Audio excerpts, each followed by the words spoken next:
Gareewwan loltoota mootummaa Sudaan gidduutti taasifamaa jiru guyyaa torbaffaadhaa fi yommuu itti fufee jiru kanatti jimaata har'aa magaalaa Kaartuum keessatti sagaleen qawweetii fi dhodhoo'insaa dhagahamaa ooluun isaa gabaasameera.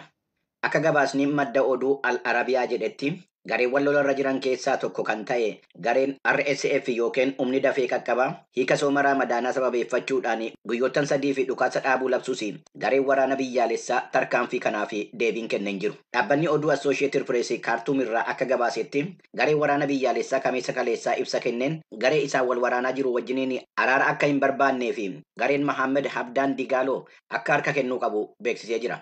Yuunaayitid Isteetsiin dabalatee biyyoottan adda addaa yemmuu lammiilee isaanii Sudaan keessaa baasuudhaaf yaalaa jiran kanatti Jaappaan xiyyaara waraanaa gara Jibutiitti erguudhaaf yemmuu murteessitu Niizerlaand immoo xiyyaara waraanaa ishee gara Jordaanitti ergitee jirti. Waraanni Yuunaayitid Isteetsi meeshaalee fi humnoota waraanaa barbaachisaa ta'anii gara buufata waraanaa Jibutiitti argamutti sochoosaa jiraachuu isee Associated Press gabaaseera. Waamichi dhukaasa dhaabuu biyyi Masrii fi Yuunaayitid Arab Emirates taasisanii fiixaan ba'uu hin dandeenye. Loltoonni ishee magaalaa Maaraawii keessatti garee humna dafee qaqqabaatiin kan jalaa qabamanii turan Masir loltoota ishee kana fudhattee biyyatti deebisuu ishee akka ibsite gabaasameera. Amma ammaatti gabaasa ifa ta'ee jiruun namoonni 330 du'anii 3,300 kan ta'an immoo madaa'anii jiru. Magaalaa Kaartuum irraa kiiloomeetirii 400 fagaatee gara kibba lixaatti argamuu fi Obeid jedhamu keessatti lola cimaa taasifameen siviilonni 26 fi miseensonni poolisii 17 ajjeefamuun isaanii beekameera. Akka dhaabbanni mootummoota gamtoomanii jedhetti yeroo ammaa yoo yarate lammiileen Sudaan miiliyoonii 16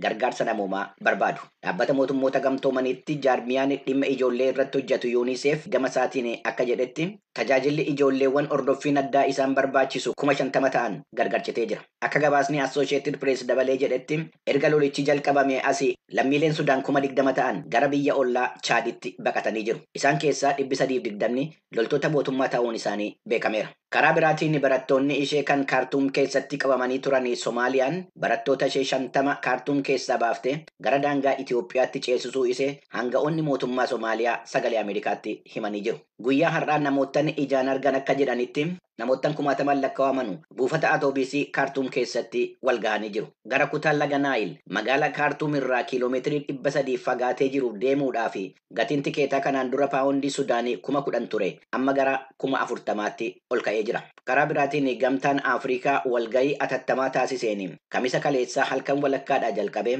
sababa ayyaana sooma hiikaatiin dhukaasni torban tokkoof dhaabbate haalli gargaarsa namoomaa akka mijaatu gaafatee jira. Barreessaan muummee dhaabbata mootummoota gamtoomanii Antoonii Gutereesis gama isaaniitiin waamicha dhukaasa dhaabuu dhiyeessanii jiru. Yuunaayitid Isteets hojjettoota imbaasishii Sudaan keessaa baasuudhaaf waggaa qophaa'aa jirtu kanatti Peentaagan waraana isaa naannoo Sudaan qubachiisa jiraachuun gabaafameera. Ministeerri dhimma alaa Yuunaayitid Isteets Antoonii Biliinkenii fi hanga'oonni mootummaa Yuunaayitid Isteets biroo amma sanbata iftaaniitti akka dhukaasni dhaabbatu waamicha taasisaa yemmuu jiran kanatti ajajni waraanaa Yuunaayitid Isteets kan Afrikaa haala Sudaan keessatti adeemaa jiru dhiyeenyatti to'achaa akka jiruu fi haala yeroo muddamaa uumamuu danda'uu fi of qopheessaa jiraachuu isaa itti aanaa dubbii himaa ministeera dhimma alaa Vaandeet Paatel beeksisanii jiru. Dubbii himaan mana maree nageenya biyyaalessaa Joon Karbii gama isaaniitiin gareewwan wal waraanaa jiran lamman akka lola dhaabanu Yuunaayitid Isteets dhiibbaa gochaa jiraachuu isee ibsanii hanqinni midhaan nyaataaf bishaanii akkasumas rakkinni qorichaa uummata Sudaaniin mudachaa jiraachuu isaa ibsaniiru. Lammiilee Yuunaayitid Isteets yeroo ammaa Sudaaniin keessa jiran 16,000 kan tilmaamaman yemmuu ta'u hojjettoonni embaasii Yuunaayitid Isteets immoo namoottan 70 ta'uun isaanii beekameera. Yuunaayitid Isteets lammiiwwan ishee Sudaan keessa jiran baraaruudhaaf yoo barbaachisaa ta'e waraana ishee Jibuutii keessa qubatee jiru akka fayyadamtu ibsameera. Yuunaayitid Isteets lammiiwwan ishee gara biyya ollaa Sudaanitti baasuudhaaf kan yaaddu yemmuu ta'u gara biyya kamitti akka baasuudhaaf deemtu hin ibsamne. Amma gara oduuwwan Itoophiyaadhaa arganneetti deebinaa. Ministeerri haqaa mootummaa Itoophiyaa godina Walaayittaa keessatti sababa filannootiin wal qabatee namoota 93 hidhuusaa beeksiseera. Dabalata qabna. Namoonni kun kan hidhaman dhimma filannoo keessa seenuudhaan hojiiwwan seeraan alaa buufataalee filannoo addaan bahanii hin beekamne keessatti raawwachuu isaaniitiin shakkamanii akka ta'e ibsameera. Ministeera haqaa mootummaa Itoophiyaatti itti gaafatamaa dhimma yakkaawwan qindaa'anii fi daangaa qaxxaamuranii kan ta'an obbo Iyyoosaa Dhabajjee akka sagalee Ameerikaatti himanitti warreen qabamanii hidhamanii alatti shakkamtoonni 43 ammayyuu barbaadamaa jiru. Boordiin filannoo biyyaalessaa Itoophiyaa ji'a guraandhalaa keessa ibsa kenneen hojii seeraan alaa raawwatameen kan ka'e bu'iin filannoo riifarandamii Walaayittaa haqamuusaa akka beeksise gabaasni Yoonaataan Zabidiyoos ibseera. Maatiin investeerii Itoophiyaa waggaa tokkoo fi walakkaa dura Keeniyaatti butame jedhamee Saamsoon Taklamikaa'el jedhamu mootummaan dhimma isaatiif xiyyeeffannoo hin kennine jechuudhaan waajjira muummicha ministeeraa fi akkasumas ministeera dhimma alaa Itoophiyaa himateera. Haati warraa Saamsoon Miilan akka jedhanitti imbaasiin Itoophiyaa Keeniyaa jiru akka dhimma kanarratti isaan qarqaaru gaafachaa turaniiru. Abukaatoon isaanii dhaaba cufaa ibsa gaazexeessitootaaf kennaniin manni murtii olaanaa federaalaa Itoophiyaa dhimmicha fudhachuu akkasumas qaamonni himataman deebii isaanii akka dhiyeessan ajajuu isaatii fi ebla 25 bara 2023 ilaaluudhaaf beellama qabachuusaa ibsaniiru. Kun sagalee Ameerikaa sagantaa afaan Oromooti. Dhaabbanni mootummoota gamtoomanii xiyyaarota baha Koongoo keessatti qarqaarsa namoomaa ittiin fayyadamaa jiru halluu hookanis bifa isaanii jijjiiruusaa beeksiseera. Dabalata qabna. Dhaabbanni mootummoota gamtoomanii tarkaanfii kana kan fudhate helikopteroota dhaabbata sagantaa midhaan nyaataa yookaan WFP 2 xiyyaarota dhaabbatichaa kan warra naga eegdotaa irraa addaan baasuudhaan haleellaa hidhattootaa irraa baraaruudhaaf akka ta'e ibseera. Bakka bu'aan WFP kan naannichaa akka jedhanitti halluu helikopteroota kana gara bifa birtukaanaatti kan jijjiiruun barbaachisee fi mallattoo nagaatii fi loogii hin qabne akka ta'uufi. Baha Koongoo keessatti gareen hidhattoota M23 jedhamuu fi gareewwan biroo haleellaa waggaan tokkoon darbe keessatti raawwachaa jiranuun namoonni hedduun qe'ee isaanii irraa buqqaanii gargaarsa namoomaatiif saaxilamanii jiru. Waggaa darbe keessa haleellaawwan 293 raawwachuu isaanii kan ibse dhaabbanni mootummoota gamtoomanii haleellaawwan kanaan hojjettoonni gargaarsa namoomaa 9 du'aniiru. Ji'a amajjiitii amma ji'a bitootessaa bara 2022tti namoonni 20 immoo ukkaamsamanii fudhatamaniiru. Bitootessa darbe keessa helikopterri naga eegdotaa dhaabbata mootummoota gamtoomanii yookaan MONUSCO jedhamu beekamu kufee naga eegdonni 8 du'aniiru. Mootummaan Koongoo gocha kanaaf garee hidhattoota M23 himatus dhaabbatichi garuu himannicha aalee jira. Ji'a guraandhalaa keessas xiyyaara naga eegdotaa dhaabbatichaa irratti qilleensa irratti dhukaasni itti baname miseensi naga eegdotaa tokko du'uu isaa dhaabbanni mootummoota gamtoomanii ibsee jira. Hordoftoota keenya oduuwwan galgala kanaaf qabnu kanuma qophiilee keenyaafanii wajjin turtii gaarii. 1444ffaan kabajamaati jira. Finfinnee naannoo isteediyeemitti bakka hordoftoonni amantii Islaamaa hedduun argamanitti kadhannaadhaaf sirnoota amantichaa adda addaatiin ayyaanichi kabajamee ooleera. Tola ooltummaan ji'a Ramadaanaa keessaa hojjetamaa ture. Oduu addaan hin citin itti fufuu qabaan jedhan immoo hirmaattota ayyaanichaa VOA'n dubbise. Karaa biraatiin rakkoon nageenya Itoophiyaa keessaa akka furamu namni hunduu qooda isaa akka gumaachuu warri dubbisne kun an dubbatanii Tsahaay Daamxoo Finfinneerraa gabaasa qabdi. الله أكبر الله أكبر يا سليك ما قد عبر الله أكبر الله أكبر الله أكبر في الناس أمن فكان الأخير. Sirni salaata Eid al-Fitrii bakka hawaasni musliimaa hedduun argametti naannawaa istaadiyeemii Finfinneetti gaggeeffameera. Bakkeewwan ayyaanni Eid al-Fitrii itti kabajamu keessaa tokko kan ta'e magaalaa Finfinnee keessatti hordoftoonni amantaa Islaamaa 100,000 lakkaa'aman naannawaa istaadiyeemii kanaatti argamuun sirna salaata liidaa gaggeessaniiru. Baatii Ramadaanaa keessa hordoftoonni amantaa Islaamaa soomanaa fi kadhannaa yeroo biraa caalu gochuun uumaa isaaniin kan wal argan qofaa osoo hin taane warra humna hin qabne dadhabuu gargaaruu fi warreen rakkatan bira dhaabachuunidha. Hirmaattonni kabaja ayyaanichaa yaada isaanii kennan tokko tokko akka jedhanitti hojii gaariin dirqama amantii ta'e kun itti fufuu qabaa jedhan. Sheekh Abdulhanaan Habiib Muhammadin jedhama. Ramadaanni ji'a gaarii ji'a keessatti hiyyeessa ilaalu, ji'a deebinaan dadhabaa keessatti ilaalu, ji'a keessatti quraanni rabbi quraana buusee quraana kabajamaa ta'e kana ilma namaatiif hadha heera ta'e jalqabarraa qabee hamma guyyaa qiyaamaadhaa kan ilma namaatiif heera ta'ee kan jiraatu kan rabbiin keessa buuse kan kabajaa qabu jechaadha. Waan kana ta'eef namoonni kan keenya takka uummanni kan keenya jalqabumarraa qabee guyyaa Ramadaana soomuudhaan halkan salaata isaanii sagaduudhaan takka kadhannaa geessisuudhaan masaajida hundatti takka masjiida bakka kadhannaa deemanii kadhachuudhaan hiyyeessa dadhabaa gargaaruudhaan deebinaan immoo ollaa isaanii gargaaruudhaan waan isaanirraa barbaachisu hundumaa warra immoo deebinaan immoo buqqaatota adda addaadhaan immoo gargaaruudhaan haala kanaadhaan iyyuu ji'a kana dabarsuu danda'anii jechaadha. Kanaafuu jennaan kan nurraa eegamu hojiin gaggaariin takka dalagaan gaariin gara si'achiittis ittuma fufaa itti fufuus hin qaba sagaduunis nama gargaaruunis buqqaa gargaaruunis eenyuun gargaaruun itti fufuu qaba jedhee tallaalaa jechaadha. Akkasumas namoota sababa walitti bu'insaa fi sababoota adda addaatiin buqqaanii fi rakkoof saaxilamaniif ammoo deeggarsi daran barbaachisaa akka ta'es dubbataniiru. Namoonni biroon yaada kennan akka jedhanitti gochi arjummaa fi waltumsuu Ramadaana keessatti raawwatamaa ture itti fufuu qabaa jedhan. Maqaan koo Muhammad Saanii Taajuddin jedhama. Hunda dursuudhaan baga ayyaana Eid al-Fitr yeroo waggaa 1444 kabajamuun isin ga'e jechuun barbaada. Obboleewwan koo biyya keessaa fi addunyaa irratti argamtan hundinuu ayyaanni kun ayyaana gaarii ayyaana tokkummaa fi jaalalaa isiniif haa ta'u jecha ayyaana kana yeroo kabajnu namoota rakkatan gargaaruudhaan ijoollee yatiimota nyaachisuudhaan olloowwan keenya wajjin tokkummaadhaan jaalalaan kabajuu qabna jechuun barbaada. Ayyaanni Eid al-Fitr yaa akka beekamu akka addunyaatti bifa ho'aadhaan kabajamaa jira. Ayyaana kana immoo yeroo kabajnu haaluma aadaa hawaasa musliimaa kan ta'e akkuma nabiyyuun keenya sallallahu alaihi wasallam taabonni godhaa turanitti nutis namoota gargaaran rakkatan gargaaruudhaan tokkummaadhaan haa kabajnu jedha. Ayyaana gaarii isin haa ta'u. Itoophiyaan yeroo ammaa nagaa dhabuun qormaata keessa akka jirtu eeruun rakkoo kanarra aanuuf furmaata waan jedhanis hirmaattota ayyaanichaa keessaa eeraniiru. Riyaad Jamaal jedhama hojii gaggeessaa magaalaa Finfinneetti majlisa Finfinnee irratti nu akka lammii biyya kanaatti biyya tokko qabna biyyi nu qabnu Itoophiyaadha. Biyya kana ijaaruu keessatti uummanni musliimaa gahee guddaa taphachaa ture ammas biyya kana ceesisuu keessatti misoomsuu keessatti nageenya isii eeguu keessatti gaheen keenya guddaa waan ta'eef uummanni biyya keenya amantaadhaan ilaalchaan sabummaan osoo waliin qoodin biyya keenya haa ijaarru biyya keenya haa jaallannu kullu aam waan tum bikhair jechuu barbaada. Muummeen ministeera Itoophiyaa Abiy Ahmed ayyaana Eid al-Fitrii sababeeffachuun ergaa baga geessanii dabarsaniin dhimma nageenyaa dhimma ijoo taasifachuun dubbataniiru. Tokkummaa fi gamtaan dhaabbachuun kan fayyadu kadhannaa qofaaf miti jechuun qormaata akka biyyaatti mudate irra aanuudhaaf tokkummaan dhaabachuun barbaachisaadha. Keessattuu yeroo kanatti nuyi Itoophiyaanonni yeroo kamuu caalaa yeroo tokkummaan dhaabbachuu qabnu keessa jirra jechuun ibsaniiru.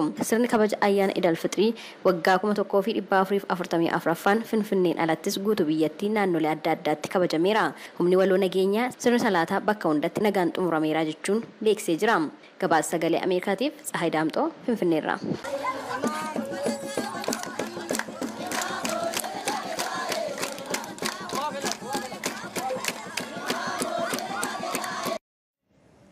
Suudaanitti ambaasaaddariin Itoophiyaa gaafiif deebii kaleessa sagalee Ameerikaa wajjin godhaniin odoo waraansi dhaabbatiin lammiiwwan Itoophiyaa biyyattii keessaa baasuun rakkisaa ta'uu dubbatan. Ambaasaaddar Yibalxaal Aamroo imbaasicha keessaa bahuu fi deebi'anii galuun rakkisaa ta'uu eeranii dippiloomaatota dabalatee gara alaatti bahuun yaaddessaa waan ta'eef hundumtuu bakkuma jiran taa'anii waan ta'uudhaaf deemu eegaa akka jiran dubbatan. Gabaasa Tsiyoon Girmaa Jaalannee Gammadaatu dhiyeessa. Erga walitti bu'iinsi kun uumame as embaasiin keenya gara walakkaa magaalaa waan jiruuf jecha seenuuf ba'uun rakkisaa waan ta'eef dippiloomaatonni keenya lafa jiraatan keessa turuudhaan haala jiru eegaa jiru ka jedhan ambaasaaddar Yibalxaal Aamroo keenya qofa otoo hin taane hunduu mana ofii keessa turuun obsaan waan ta'uuf jiru eegaa jira jedhan. Embaasicha irratti qiyyaafachuun haleellaan gaggeeffame akka hin jirre garuu rasaasni akka tasaa embaasicha yookaan bakka jireenyaa dhaquusaa ibsanii miidhaan dhaqqabe garuu akka hin jirre dubbatan. Haala Sudaan keessatti uumame kanaan lammiiwwan Itoophiyaa lubbuun isaanii darbe jedhaman haala uumame kanaan lammiiwwan Itoophiyaa lubbuun isaanii darbe jedhame hordofuuf hojii waan dhaabbateef akkasumas dippiloomaatota keenyaan wal arguudhaaf rakkisaa ta'eera. Tajaajilli elektiriikii waan hin jirreef bilbila harkaan illee wal qunnamuu hin dandeenye ta'us garuu jedhan. ግጭት ጋር ተያይዞ ኢትዮጵያውያን የአካል ጉዳት እንደደረሰባቸው እና walitti bu'iinsa kana wajjiniin wal qabatee lammiiwwan Itoophiyaa qaamni hir'atee fi lubbuun darbe jiraachuu hubannee jirra. Kunis akkuma siivilootaa yookaan namoota nagaa warra kaanii irra ga'e. Hangi tokko lakkoofsi isaanii hanga 10 ga'uu jedhu. Kaan immoo hanga 5 jedhu. Maraafuu namoonni du'aniiru. Lakkoofsa sirrii ta'e embaasicha gabaasuuf immoo haalli jiru rakkisaadha jedhanii kanaaf lakkoofsi kun kana caaluu yookaan sanaa gad ta'uu danda'a jedhan ambaasaaddar Yibalxaal. Lammiiwwan Itoophiyaa gamasii baasuuf waliigalteen dhukaasa dhaabinsaa jiraachuu qaba jedhanii xayyaara moo konkolaataan kan jedhus jira. Deeggarsi taasifamuu qabus ilaalamuu qaba jedhan. Kanneen galmee imalaa hin qabnes waan jiraniif embaasiin keenya warra akkasii galmeessee qulqulleessuu qaba jedhanii maraafuu tasgabbiin argamuun murteessaadha jedhaniiru. Walitti bu'iinsa Sudaan kana duuba harki Itoophiyaa fi Eertiraa jiraa kanneen jedhan jiru. Kan Itoophiyaa ilaalchisee ka gaafataman ambaasaaddar Yibalxaal Aamroo deebii kennaniin መረጃ ደርሶናል፣ ሰምተነዋል። መሰረተ ቢስ ነው። እንደሚታወቀው ኢትዮጵያ odeeffannoon kun nu ga'eera, dhageenyee jirra, hundee qabeessa miti. Lammiiwwan Sudaan gidduu seensa tokko malee rakkoo isaanii ofii isaanii akka furatan Itoophiyaan deeggarsa barbaachisaa gochaa turte. Kanaafis jecha muummichi ministeeraa Abiy Ahmed Sudaan dhufuun aangawoota gorsanii deebi'an. kanaan ala gam tokkoof loogan ka jedhu himannaa hundee hin qabnedha. Kana warri Sudaaniyyuu beekuu jedhaniiru. Maraafuu rakkoon Sudaan keessaa hin furamu taanaan kutaa sana keessatti daafuu akka qabaatu Sudaanitti ambaasaaddarri Itoophiyaa Ibalxaal Aamroo ibsanii jiru. Gurmuun hidhattootaa warraaqsa bilisummaa Gaambeellaa miseensonni isaa 195 ta'an karaa nagaa qabsaa'uudhaaf kaleessa naannoo Gaambeellaa seenuu isaanii mootummaan naannichaa beeksiseera. Ajajaan gurmuu hidhattoota kanaa Gaatluwaaq Bumpaal waamicha nagaa muummee ministeera Itoophiyaa Abiy Ahmed godhan hordofuudhaan waraana isaanii qabatanii Gaambeellaa seenuu isaaniitti sagalee Ameerikaatti himanii Naakoor Malkaa dabalata qaba. Itti gaafatamaa waajjira kominikeeshinii naannoo Gaambeellaa obbo Ugatoo Adiing marii mootummaa naannoo Gaambeellaaf ajajoota waraanaa gurmuu hidhattootaa warraaqsa bilisummaa Gaambeellaa Gaanag jechuun of waaman jidduutti marii Sudaan kibbaaf Finfinneetti irra deddeebiin taasifamaa ture hordofuun Finfinneetti waliigalteen nagaa mallatteessuun kaleessa miseensotni gurmuu kana 195 ta'an seenuu isaanii sagalee Ameerikaatti himanii jiru. ባደረግናቸው ውይይት ዋና ዓላማችን ሰላም ስለሆነ ለዛሬ እንግዲህ የደረሰው የሰላም ስምምነት በመፈራረም marii taasisaa turre wanti irra geenye waliigaltee nagaa mallatteessuun hanga gajjallaatti nagaan bu'ee jira. Yeroo ammaa hidhattoota 195 fudhatanii seenanii jiru. Akkaatuma waliigaltee mallatteessaniin jarri mooraa leenjii poolisii boongaa kanaan dura poolisiin itti leenjaa ture seenanii leenjii fudhachuuf qophiirra jiru. Nagaan uummata keenyaaf barbaachisaa waan ta'eef gaaffileen isaanii hin deebisamnes yoo jiraatan akkaataa hirrii mootummaa eeyyamuun marii nagaadhaan deebi'uu qaba jechuun dubbatan.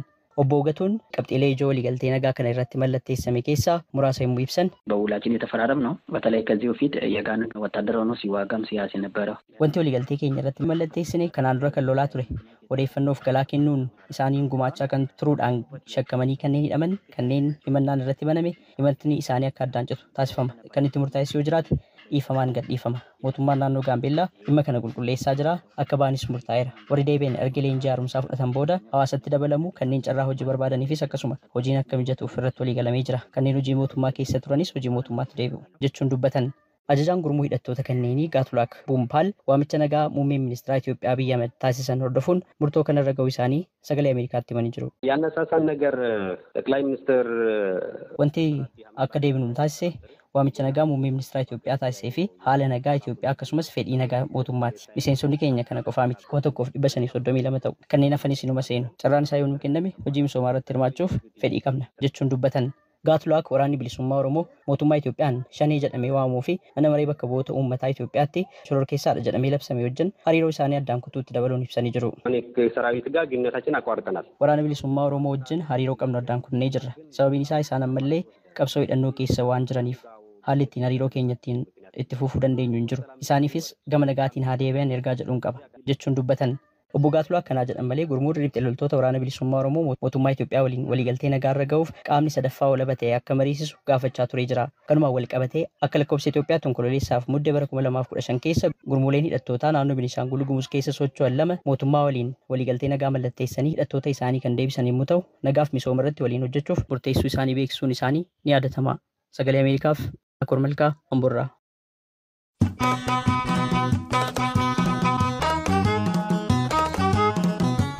yaadachiisudha qophiin keenya raadiyoonidhaaf televezyiinii malees karaa miidiyaalee hawaasummaatiin feesbuukidhaaf yuutuubii irratti akkasumas karaa marsariitii TV afaan oromoo kallattiidhaan darbaa jira itti dhihaadha yaada keessanis nu biraan ga'u itti fufaa jenna amma dabareen qophii torbanii qophii labataati.